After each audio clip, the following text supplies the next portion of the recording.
I don't want this video to come off like I'm super bitter or something. Honestly, there are awesome people in LA. There are awesome things about LA. I just think that these 4 reasons outweigh those things. If you live in LA, these are some hard truths that you guys are all blinded by. You need to hear this to maybe try and change it, or accept that LA is not all that. In 2014, I moved to LA to be an actor. I was there for 5 years, and I just moved away from LA, and let me tell you why. 4 reasons why you shouldn't move to LA. First reason, it is expensive. You are not paying for more quality things. You are just paying more money for the same things that everyone else in the world pays for. My rent in LA for a 600 square foot apartment with cardboard walls. Legitimately, these walls were so thin that I could hear my neighbor sneeze, coughing. I could hear them having sex. I could literally hear them doing everything because I don't think it was structurally sound. I think the foundation in this apartment was cardboard. I think they put it up hoping that no one would notice, but we noticed. But it didn't matter because you have to pay for it. So I was paying $1,800 for this apartment. I'm married, so I was splitting the rent, technically with 2 people, but still, that's $900 for 450 square feet of living space per person. Do you know how small that is? This is how small that is. Reason number 2, air quality. Air quality in LA is so bad. Personally, I have not been to Beijing, but I remember those photos that popped up during the Olympics of the smog all over the city, and we were expecting all these athletes who are high-performing individuals to be breathing and running and doing all these things in that smog. LA is just like that. In order to make themselves feel better, they call the smog marine layer. Marine layer is code word for pollution every single day. I would have times when I couldn't breathe. My chest would feel super tight. That would be me struggling to take a deep breath because the pollution was so bad. If you walk up to like Griffith Park Observatory, Runyon or something, you will see the smog over the city. It's not it's straight up CO2 emissions that you are breathing in. I don't know the long-term effects of breathing that stuff in, but the short-term effects are you cannot breathe.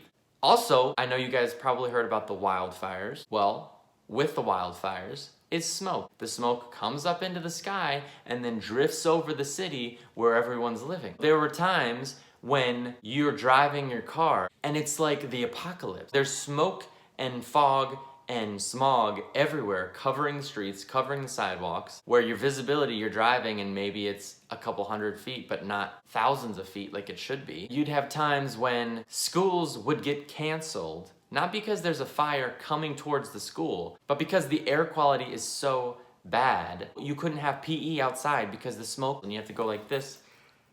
Reason number 3, traffic. It sounds like a joke to say that the traffic in LA is bad. It's not a joke. There is traffic on every road, every side street, every highway. There is traffic at all times of the day. 6 lanes, back-to-back traffic, going in both directions. You would think typically it's like people are rude and so they don't let people in, so it's merging is causing the traffic. No. Or that there's an accident. There's just too many people. It's like if you have a hose and it's spurting a lot of water, but then you start squeezing the hose and doing this like bendy thing to the hose, and then the water slowly stops going, slowly stops going, slowly stops going. That's literally what happens because there's too much water trying to get through the little hose and it doesn't happen. I lived, 30 miles from the airport. Should take max 40 minutes, maybe. It took me more than 3 hours to drive from Glendale to LAX. The issue is that people think that that's how driving is. Driving should take you 30 minutes to go a mile if you're in Hollywood on Santa Monica Boulevard or something. It doesn't. I'm gonna tell you right now, I moved and it doesn't. 4th and final reason, you will change. Let me explain. Most of the people there are trying to be musicians or actors or models or something. When I first moved to LA, I started working out more to compete with the other male models who do coke all day and don't eat anything.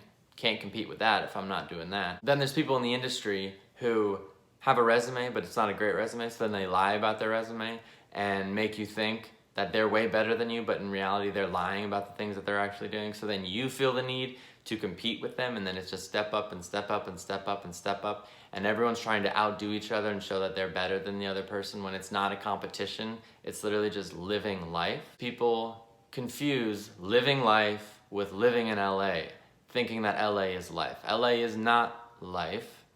Life is the entire world. The moral of the story is, I wasn't happy in LA, and so I moved. And now I'm happy.